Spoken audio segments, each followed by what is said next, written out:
That's a neat color.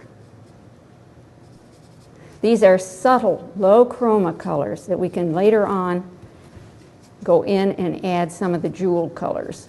Let's try this. Now you can cover that whole shape you cut out like that, or you can create different shapes by going across like that. That way you've got that shape, that shape, that shape, and that shape. Varying your color as you go along. Try and take as few strokes as possible, letting the color blend on the paper.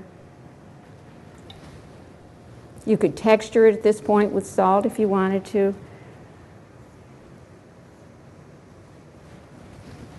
Or you could spray it, get a little texture that way.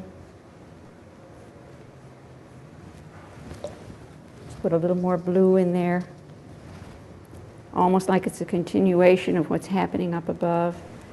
As I said, you don't want to bore the person looking at your painting or yourself.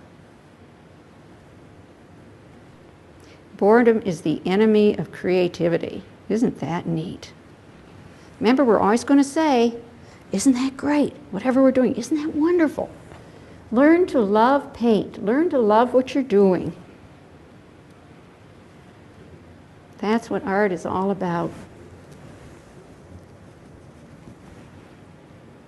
We're so fortunate to be able to do this. Okay, let's go up in here and lift this up.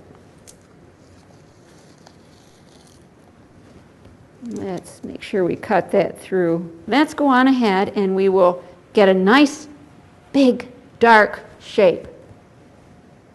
Let's go in here. And I know I have some indigo in here, which scares everybody to death. Ooh, nice subtle color. Is it too subtle? I don't know. I don't know. I add a little bit of pink to it, see what happens. See what happens if. Remember, that's what we said we were going to do. See what happens if. Don't break it up too much, because we want a nice dark in there.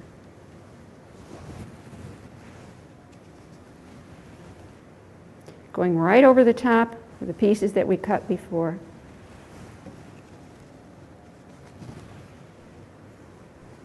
There's a subtle gray. Grays are beautiful.